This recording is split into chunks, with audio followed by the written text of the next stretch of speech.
सुप्रभात प्यारे बच्चों, पढ़ने के लिए रेडी हैं आप लोग? ओके, चलिए निकालिए अपनी नोटबुक, बुक, पेंसिल, इरेज़र।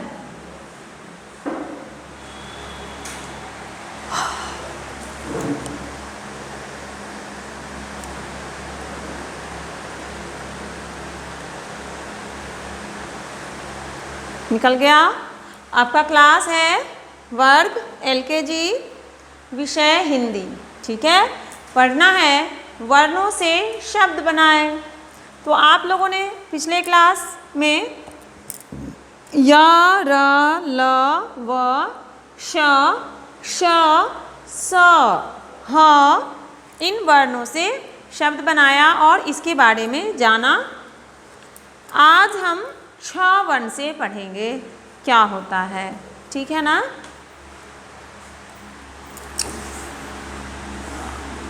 ये है 6। ठीक है, 6 से होता है क्षत्रिय।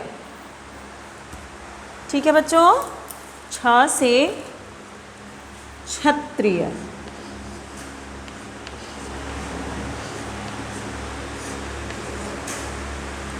फिर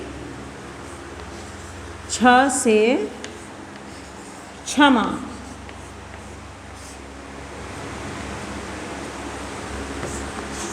6 से क्षण। क्षण, क्षण भी होता है।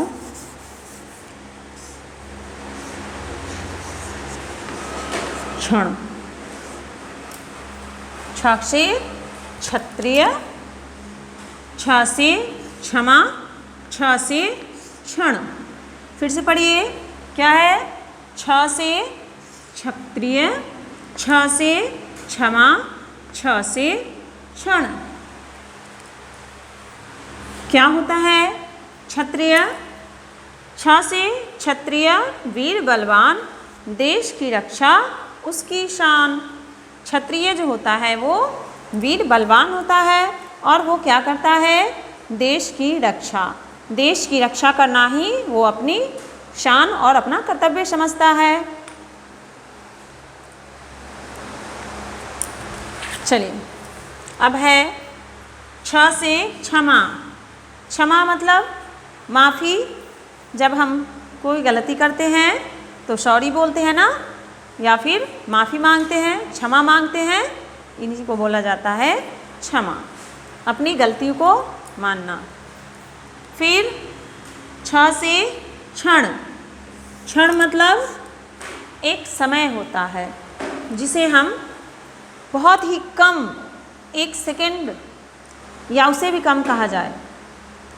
अगर कोई ऐसा बात हो या कोई ऐसा काम हो तो उसे हम बोलते हैं कि क्षण भर में करना है, क्षण भर में जाना है, क्षण भर में सुनना है। तो इस तरह से एक समय का ही मतलब हो गया क्षण। समझ गए? आगे हम सीखेंगे त्र से। 6 के बाद त्र से। त्र से क्या होता है बच्चों? त्रिशूल। ओके, त्र से त्रिशूल।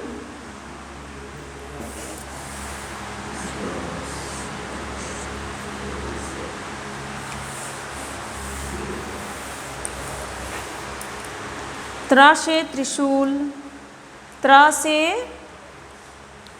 त्राही,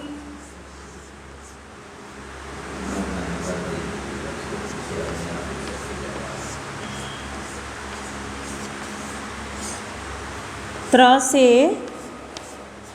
त्रिभुज,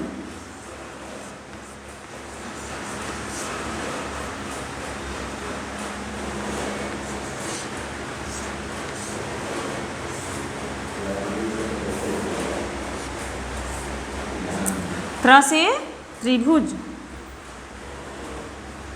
त्र से त्रिकोण,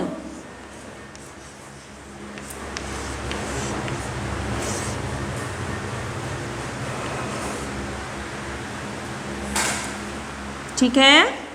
देखिए क्या क्या होता है त्र से। त्र से त्रिशूल, जानते हैं आप त्रिशूल? त्र से त्राही, त्र से त्रिभुज, त्र से त्रिकोण। त से त्रिशूल की बात निराली, शिव का अस्त्र है बड़ा बलशाली। त्रिशूल किसका अस्त्र है? शिव जी का, शंकर भगवान का। ठीक है। त्रिशूल में क्या होता है? 3 कोण निकला हुआ है ना, ऊपर की तरफ देखिए बुक में, उसे ही हम बोलते हैं त्रिशूल, जिसे शंकर जी अपने साथ हमेशा रखते हैं। समझ गए हैं?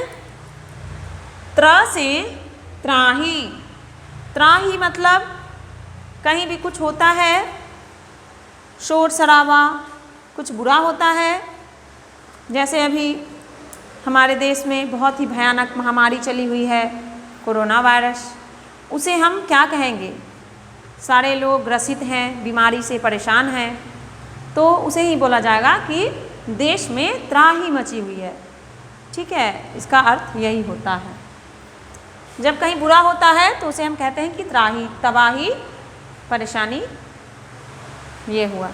फिर त्र से त्रिभुज, त्र से त्रिभुज एक आकार है, आकृति है, जो 3 कोण का होता है, उसे ही हम कहते हैं त्रिभुज।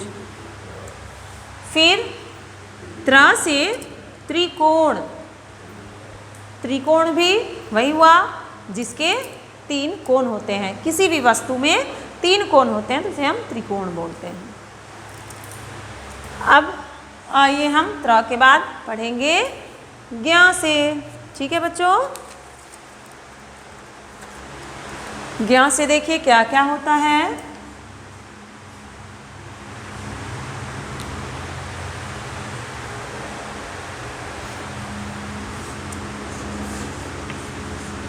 ज्ञ से ज्ञानी, फिर ज्ञ से ज्ञानेंद्रियां,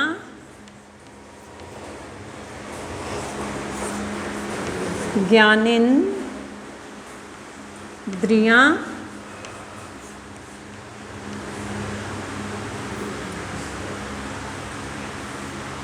और क्या होता है ज्ञ से?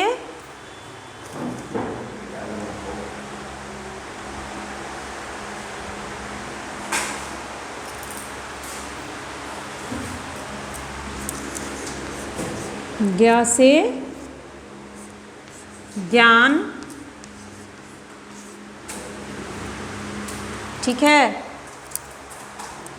ज्ञ से ज्ञानी, ज्ञ से ज्ञानी देते ज्ञान, पढ़ लिख कर तुम बनो महान। ज्ञानी क्या देते हैं? ज्ञान देते हैं। ज्ञानी उन्हें कहते हैं जिन्हें सभी वेद, शास्त्रों और भी बहुत सारी बातों का ज्ञान होता है, उन्हें हम ज्ञानी कहते हैं। जैसे कि ऋषि मुनि जो होते हैं वो बहुत ही विद्वान होते हैं, उन्हें भी हम ज्ञानी कह सकते हैं। तो वो क्या करते हैं? ज्ञान देते हैं, सही कर्म करना, ये सब सिखलाते हैं। इन्हें हम ज्ञानी बोलते हैं, जो दूसरों को ज्ञान देते हैं। फिर ज्ञ से ज्ञानेंद्रियां, जो हमारे शरीर के हिस्से में आता है, जिसे हम चक्षु भी बोलते हैं। ज्ञानेंद्रियां जिस पर हम अपना ध्यान केंद्रित करते हैं, इसे ही हम ज्ञानेंद्रियां बोलते हैं। फिर ज्ञ से ज्ञान, ज्ञान का मतलब ज्ञानी ज्ञान देता है, और ज्ञान हम ज्ञानी से ही सीखते हैं, तो इसका अर्थ यही हुआ। ठीक है ना? तो आपने क्ष, त्र, ज्ञ इन वर्णों से शब्द बनाया। आइए इसे एक बार हम फिर से पढ़ लेते हैं। सारे बच्चे ध्यान से सुनिए और मेरे साथ पढ़ते रहिए। छ से क्षत्रिय, क्या है? छ से क्षत्रिय, छ से क्षमा, छ से क्षण, फिर से देख लीजिए, छ से क्षत्रिय, छ से क्षमा, छ से क्षण। फिर क्या है बच्चों, त्र, त्र से त्रिशूल, त्र से त्राही, त्र से त्रिभुज, त्र से त्रिकोण। फिर से देखिए, त्र से त्रिभुज त्रिशूल, त्र से त्राही, त्र से त्रिभुज, त्र से त्रिकोण। फिर क्या है, ज्ञ से ज्ञानी, ज्ञ से ज्ञानेंद्रियां, ज्ञ से ज्ञान। फिर से देखिए, ज्ञ से ज्ञानी, ज्ञ से ज्ञानेंद्रियां, ज्ञ से ज्ञान। अब बच गया श्र, र, ढ़।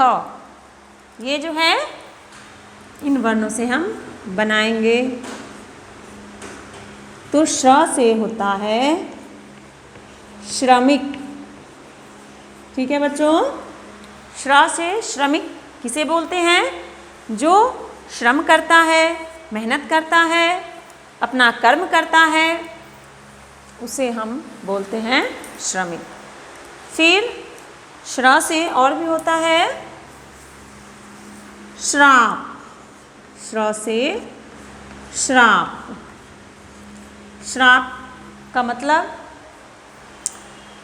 पहले या अभी भी जब कोई किसी का दिल दुखाता है या किसी से तकलीफ़ होती है तो वो आदमी उसे श्राप दे देता है, बद्दुआ दे देता है। जैसे पहले ऐसा होता था, ऋषि मुनि हैं और वो कुछ कर रहे हैं, यज्ञ कर रहे हैं, हवन कर रहे हैं, या फिर समाधि में बैठे हुए हैं, तो उन्हें अगर कोई परेशानी होती थी या कोई उन्हें परेशान करता था तो वो श्राप दे देते थे। ठीक है,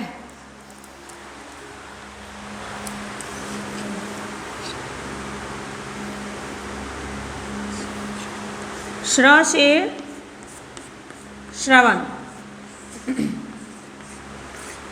श्र से क्या है बच्चों, श्रवण। श्रवण क्या है, एक नाम है, श्रवण कुमार। जानते हैं आप लोग, बहुत ही प्रसिद्ध नाम है ये श्रवण कुमार, जो अपने माता पिता के लिए बहुत ही कष्ट और परिश्रम किए, उनकी हर इच्छा को पूर्ण किए। उन्होंने अपनी माता पिता की बातों को कभी नहीं टाला, अपनी माता पिता को भगवान से भी ऊपर मानते थे, इसीलिए उनका नाम श्रवण कुमार पड़ा। तो इस तरह से आप लोगों ने इन वर्णों से शब्द बनाना सीखा। आज के लिए बस इतना ही, फिर मिलते हैं हम अगले क्लास में। खुश रहिए, स्वस्थ रहिए।